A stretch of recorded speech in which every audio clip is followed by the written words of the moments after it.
Hola amigos de YouTube, ¿cómo están?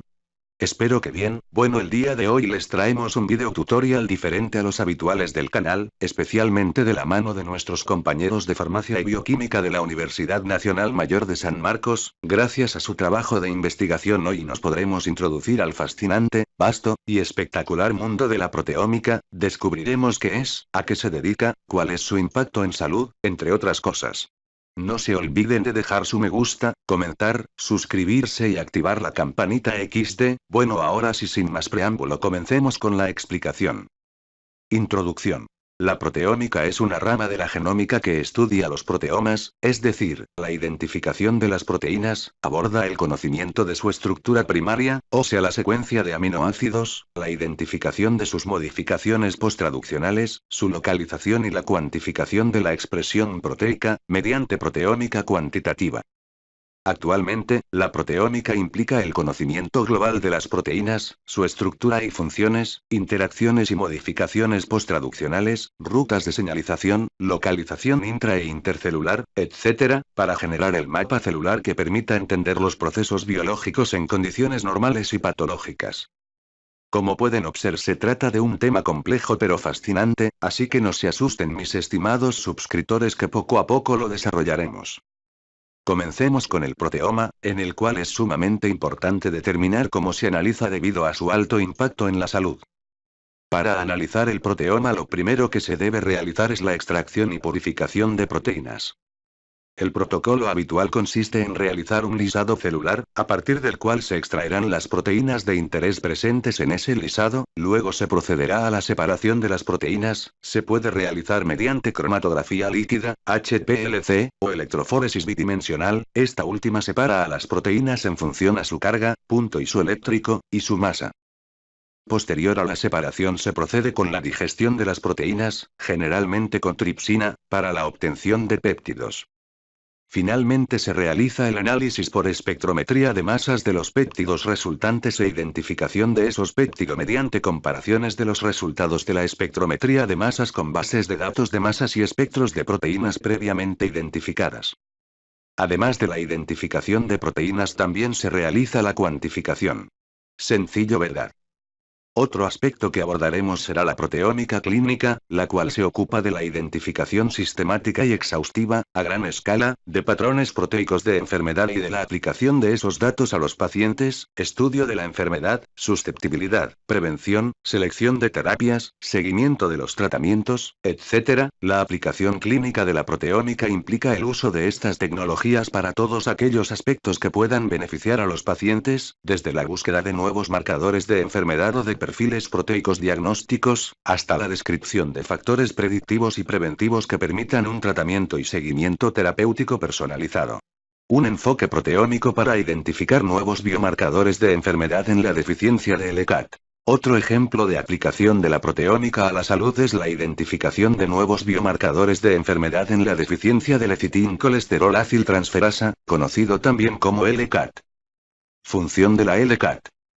La LCAT es una enzima que cataliza una reacción reversible de transesterificación en la que transfiere un ácido graso desde la posición 2 de la fosfatidilcolina a una molécula de colesterol libre, formando así un éster de colesterol y lisofosfatidilcolina.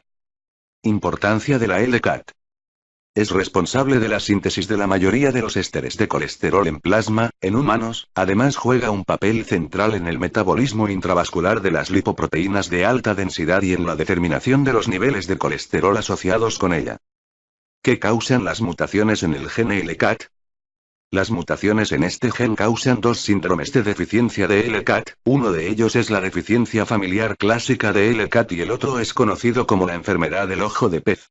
El diagnóstico diferencial de estas dos enfermedades se basa en criterios bioquímicos estrictos y está restringido a homocigotos o heterocigotos compuestos para estas mutaciones. Método utilizado en el estudio. La investigación involucró un total de 38 portadores de mutaciones LCAT, todos con deficiencia familiar clásica, entre los que se encontraban 13 homocigotos y 25 heterocigotos.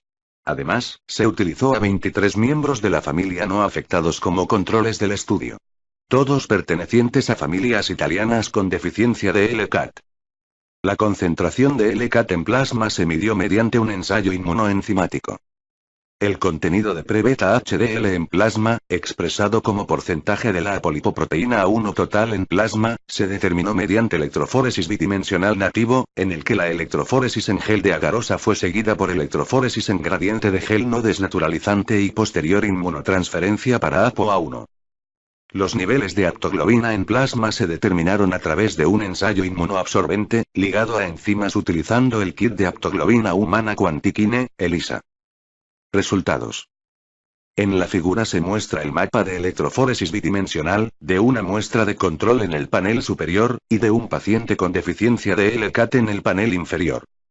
Como era de esperar, en la mayoría de los casos, observamos filas de puntos en lugar de puntos únicos, para cada especie de proteína, como resultado de un conjunto específico de modificaciones posttraduccionales. En la tabla que contiene el análisis de espectrometría de masas, de los puntos seleccionados, se puede determinar que las proteínas que difieren en volumen en uno o más puntos, corresponden a una o más de sus especies con modificación posttraduccional o de sus fragmentos proteolíticos. En la medición de aptoglobina, los portadores de mutaciones del gen LK mostraron niveles plasmáticos de aptoglobina comparables a los controles. A pesar del tamaño limitado de la muestra, el hallazgo obtenido plantea la base para investigar la proteína identificada en una población más grande y correlacionarla con marcadores clínicos de la enfermedad como la función renal y la anemia. Proteómica aplicada a enfermedades cardiovasculares. La enfermedad cardiovascular sigue siendo un punto de mira de la ciencia básica y la investigación clínica en todo el mundo desarrollado, aunque los datos demográficos han cambiado considerablemente en la segunda mitad del siglo XX. Se mencionan las enfermedades cardiovasculares de principal preocupación actualmente. Tenemos ateroesclerosis, enfermedad cardíaca isquémica, enfermedad cardíaca congénita, etc. La comprensión de estos estados de enfermedad y sus perturbaciones requiere una aclaración sobre los cambios mecánicos en el fenotipo de órganos con el tiempo, la influencia de las variaciones genéticas, y los efectos de la farmacológica, quirúrgica y tratamiento intervencionista. Sin embargo, que el conocimiento de la secuencia de ADN, aunque esencial, no es suficiente. La llegada de nuevos enfoques proteómicos facilita la comprensión de la función de la célula en estados normales y enfermas. Además de ser una herramienta para el desarrollo de biomarcadores de la enfermedad, la profesión biomédica tiene disponible un recurso valioso de mapas electroforéticos bidimensionales basados en la web, anotados para tejidos cardíacos sanos y enfermos, como la falla del miocardio, en varias especies caracterizadas de manera extensa. El miocardio que falla presenta característicamente un ciclo de calcio en el retículo sarcoplásmico deteriorado. La actividad de fosfolangban está inversamente relacionada con la capacidad de la SR para ciclar el calcio, y por lo tanto, la comprensión de cómo esta proteína modula su proceso de SR es de importancia crítica en el desarrollo de nuevas estrategias terapéuticas que apuntan a modular el rendimiento del corazón que falla a nivel molecular. En comparación con otras áreas de investigación proteómica, la proteómica vascular todavía está en pañales. Solo se han publicado unas pocas publicaciones que aplican proteómica a la vasculatura, y el proteoma de los vasos de diferentes tamaños es en gran medida desconocido. Un obstáculo importante para el análisis proteómico de los vasos es su composición celular heterogénea. Todavía no se ha realizado un trabajo significativo en las células endoteliales maduras derivadas de venas y arterias grandes. Dada esta asombrosa plasticidad dentro del sistema vascular, la proteómica puede ser útil para obtener una mejor comprensión de la diferenciación celular y para avanzar hacia una clasificación molecular basada en los patrones de expresión de proteínas de los tipos de células vasculares. A continuación se proporcionan revisiones de la literatura actual en proteómica sobre los dos fenotipos más prevalentes de enfermedades vasculares. Enfermedad cardiovascular aterosclerótica, hipertensión. Cardiopatía congénita. Las malformaciones congénitas del corazón y la circulación no solo incluyen ejemplos de la mayoría, sino de todas las otras formas de enfermedad cardiovascular, sino que a menudo se caracterizan por experimentos de la naturaleza que brindan oportunidades para investigar modelos más allá del alcance del diseño de laboratorio. Organelas proteómicas en el sistema cardiovascular se mencionan en el gráfico. Mitocondrias en el corazón, caveolae en el endotelio vascular, proteosomas en el corazón y miofilamentos en el corazón también. Todos con sus respectivas referencias. Biomarcadores de fenotipos cardiovasculares. Al menos 3 áreas de la medicina cardiovascular se beneficiarán directamente del desarrollo de biofirmas y biomarcadores. Primero, los análisis de subprogramas funcionales cardiovasculares que sirven para delinear ideas mecanicistas de patogénesis cardiovascular. Segundo, cambios proteómicos relacionados con el sistema cardiovascular o cardiovascular que podrían ser indicativos de fenotipos enfermos, ya sea con fines de pronóstico o diagnóstico. Y tercero, los cambios proteómicos en las células cardiovasculares o los cambios proteómicos relacionados con las funciones de las células cardiovasculares que tienen lugar durante un curso de manifestación del fenotipo cardíaco. Potencialmente, estos cambios proteómicos pueden ser inducidos por el tratamiento con agentes farmacéuticos, por ejemplo, bloqueo adrenérgico beta para el tratamiento de la insuficiencia cardíaca. El papel de la proteómica en la enfermedad por deficiencia humana. Se tiene como ejemplo el siguiente artículo. La deficiencia de riboflavina induce un cambio significativo en los perfiles proteómicos en las células REPG2. Este artículo describe como principal problema que en los países subdesarrollados existe deficiencia de riboflavina debido al poco consumo de lácteos y carnes. El déficit de riboflavina interfiere con varios procesos metabólicos, entre los cuales se cree que altera perfiles de expresión de proteínas en las células REPG2.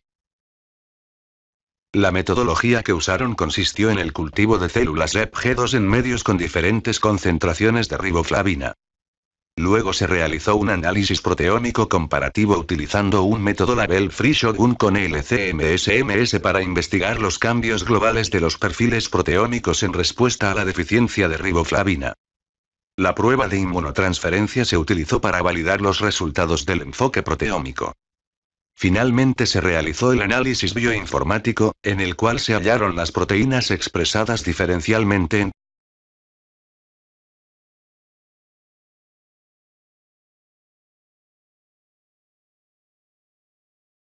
entre las muestras deficientes en riboflavina, prueba 1, 3, y las adecuadas de riboflavina, control 1, 3. Se indicó que la deficiencia de riboflavina causó una regulación positiva de la enfermedad de Parkinson, el catabolismo de esteroides, el estrés del retículo endoplásmico y el proceso apoptótico, mientras que el metabolismo de los ácidos grasos, el ciclo del citrato de tricarboxílico, la fosforilación oxidativa y el metabolismo del hierro fueron regulados a la baja. Estos hallazgos proporcionan una base molecular para la aclaración de los efectos causados por la deficiencia de riboflavina. Bueno, ahora una breve pausa mientras le doy la palabra a mi primo que ya me cansé. Tomen un buen respiro, así que respiren más hondo, por la nariz. ¿Ya están listos? ¿No? Bueno, igual continuemos. La nefropatía diabética es una enfermedad renal progresiva y una complicación de la diabetes. Es la causa más común de enfermedad renal crónica en América del Norte, Europa y Asia, representando un problema de salud pública. Se caracteriza por un aumento progresivo de la tasa de excreción de albúmina urinaria de normo a macroalbuminuria. Su detección temprana puede permitir el desarrollo de medicamentos específicos y el inicio temprano de la terapia. Por ello, el artículo evalúa el análisis de proteoma urinario como herramienta para la predicción de nefropatía diabética utilizando espectrometría de masas acopladas por electroforesis capilar para perfilar el proteoma de bajo peso molecular en la orina, siendo necesario nuevos marcadores para el diagnóstico temprano. Se obtuvieron muestras de la recolección de orina de 5 sujetos con normoalbuminuria y 9 sujetos de control que permanecieron normoalbuminúricos durante el seguimiento y de una cohorte de 21 pacientes diabéticos normoalbuminúricos. Se realizó la preparación de la muestra y posteriormente el análisis de electroforesis capilar acoplada a espectrometría de masas, en el cual la resolución de masa fue mayor de 8000, que permitió la resolución de señales de masa monoisotópica para cargas menor de igual que 6. En el procesamiento de datos, los picos de iones espectrales de masas que representan moléculas idénticas en diferentes estados de carga se desconvolucionaron en masas individuales. Los picos obtenidos caracterizaron cada polipéptido por su masa molecular, tiempo de migración de electroforesis capilar normalizada e intensidad de señal. La medición en electroforesis capilar acoplada a espectrometría de masas de las muestras de orina y el procesamiento de datos dieron como resultado un máximo de 5010 péptidos distintos que describieron el proteoma urinario humano de bajo peso molecular. Comparar la espectrofotometría de masas acopladas por electroforesis capilar con indicadores clínicos comunes fue objetivo del estudio. Se analizó el desarrollo de la enfermedad en el tiempo, desde un estado normoalbuminuria hasta macroalbuminuria. El clasificador CKD273 calculó las puntuaciones de clasificación en función de las amplitudes y se encontró un resultado positivo con un valor mayor a 0,343, antes del desarrollo de microalbuminuria, lo que indica la propensión a desarrollar nefropatía diabética. Pero ¿cuántos años antes del desarrollo de la macroalbuminuria el clasificador CKD273 muestra un resultado positivo comparado con la técnica de la tasa de excreción de albúmina? Los resultados indican que 4 años antes, lo que significa una mejora significativa del 44% para señales proteómicas urinarias. En el gráfico, podemos observar los puntos y líneas de la comparación entre los diagnósticos tempranos del clasificador CKD273 y la microalbuminuria en la cohorte longitudinal.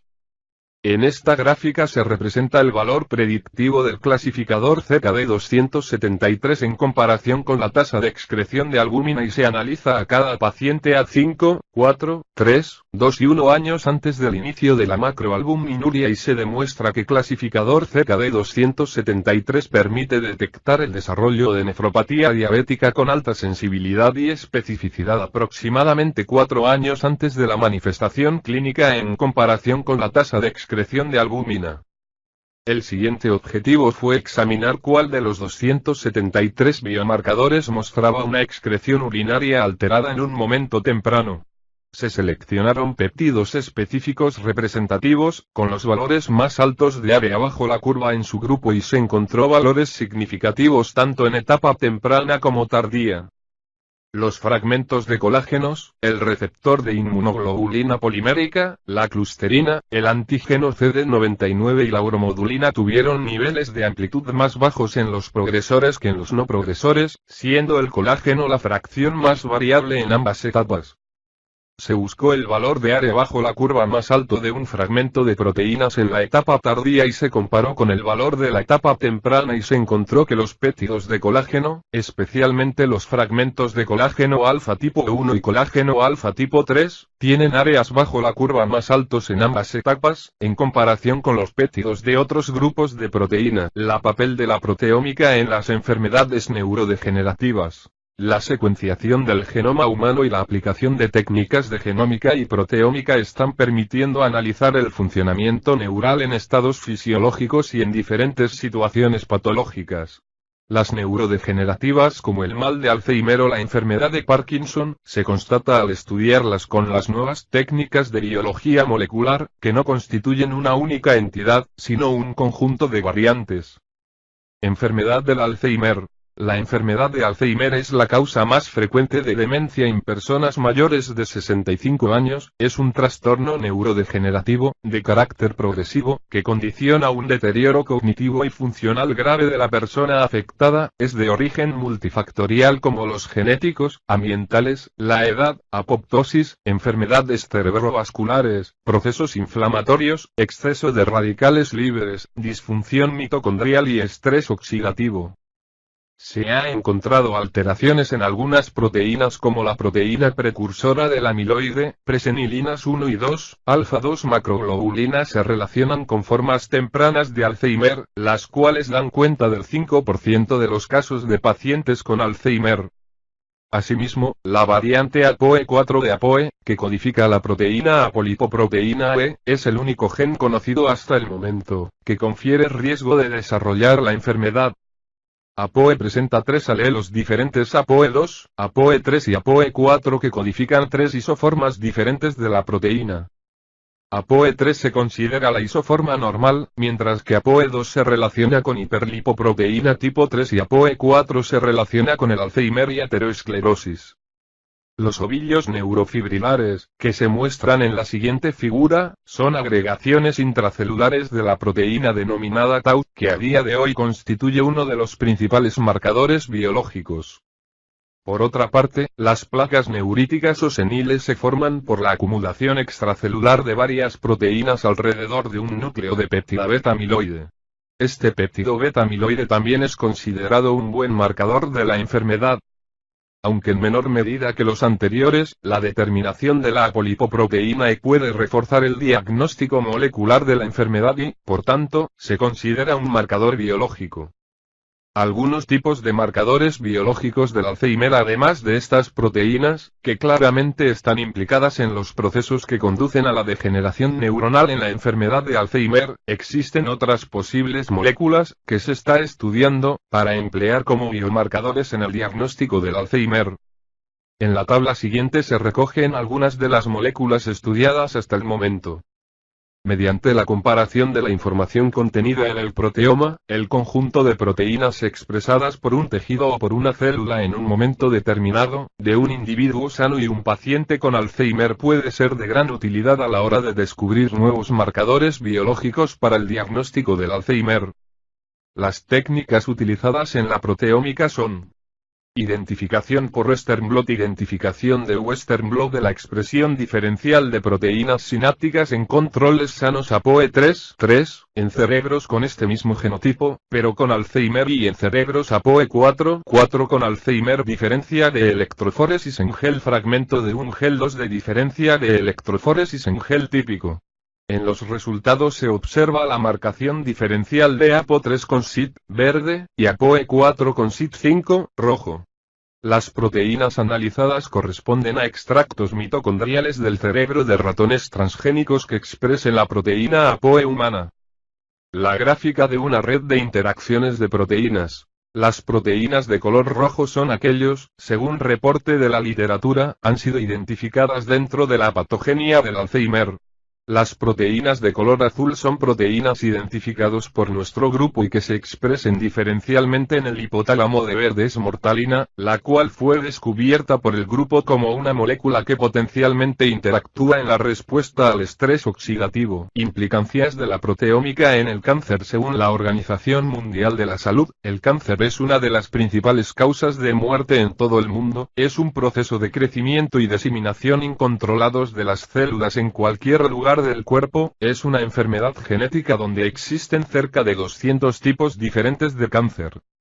Hoy en día existen diferentes estudios en la investigación del proteoma, y estos han contribuido en la investigación biomédica, más aún cuando se aplican biomarcadores que buscan patologías crónicas como el cáncer. Como se sabe, el flujo de información genética en las células se da de ADN a ARN y a proteínas. Este procesamiento permite que se dé todas las actividades celulares, y su equilibrio es importante para el mantenimiento de su estado normal. La proteómica de alto rendimiento implica métodos de separación, identificación, cuantificación y caracterización en la expresión de proteínas. Debido a la complejidad del proteoma, no es posible resolver o identificar todas las proteínas en un solo análisis. Sin embargo, para analizar una gran cantidad de proteínas en un solo análisis, se ha empleado herramientas como la electroforesis en gel de 2 dimensiones, y la cromatografía líquida. Los intentos para identificar un biomarcador de cáncer para un diagnóstico, pronóstico, respuesta al tratamiento fallaron debido a la baja sensibilidad y reproducibilidad de electroforesis bidimensional. Otra opción para la identificación de biomarcadores se dio mediante la aplicación de cromatografía líquida, el cual se da antes del análisis de espectrometría de masas, superando los desafíos que presentaba el análisis de electroforesis en gel de 2 dimensiones. La cromatografía líquida no solo permitió que se evaluaran más proteínas a la vez porque ya no había una restricción de punto isoeléctrico y peso molecular. Generalmente se acopla directamente a un espectrómetro de masas a través de ionización por electrospray, sino que, lo que es más importante, permitió la separación adicional de muestras en fracciones, lo que permite el enriquecimiento de proteínas en baja abundancia y una mayor sensibilidad para la identificación de proteínas. Las modificaciones posttraduccionales pueden ser diversas, siendo los más comunes la fosforilación, la glicosilación, la ubiquitinación, la acetilación y la metilación, que convierten las proteínas precursoras en proteínas más pequeñas y más activas. Todas estas modificaciones son controladas por las células, ya que interfieren en su funcionamiento. Las tecnologías de proteoma abrieron una ventana al descubrimiento y la identificación de biomarcadores basados en proteínas. En el cáncer se busca biomarcadores basados en proteínas que ayuden a mejorar las aplicaciones en el diagnóstico, pronóstico, monitoreo de la progresión y la respuesta al tratamiento. El tejido tumoral viene a ser la fuente de biomarcadores de cáncer, ya que se considera una fuente importante de material biológico. Para la caracterización del proteoma en las biopsias, esto se hace muy complejo debido a la heterogeneidad de los tejidos. Para esto se ha empleado un método de la microdisección para poder resolver este problema y obtener así poblaciones enriquecidas de tipos de células específicas. Un ejemplo claro es el receptor de factor de crecimiento epidérmico que se identificó mediante enfoques proteómicos como en el cáncer colorectal y cáncer pulmonar. Sin embargo, la biopsia líquida ha sido utilizado para el análisis de fluidos corporales, ya que transportan biomoléculas involucradas en la enfermedad. Hasta ahora las más estudiadas son la orina, la saliva y el plasma. El plasma es el más importante debido a la amplia investigación que se le ha dado. Un enfoque que se da en la proteómica del plasma es la eliminación de la albúmina y esto permite poder identificar proteínas en baja abundancia porque el rango dinámico se modifica por la eliminación de la albúmina. Y esto se ha utilizado en la investigación de todos los tipos de cáncer.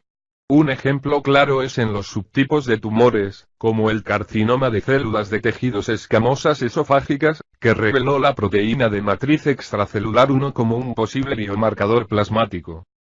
Proteómica y enfermedades infecciosas. En la salud pública las enfermedades infecciosas ocasionan más de una cuarta parte de las defunciones a nivel mundial. El estudio de un sistema biológico en forma integrada, planos genómico, proteómico y metabolómico, más datos clínicos y epidemiológicos. Y nos permite incrementar posibilidad de entender procesos celulares, fisiopatología de una enfermedad.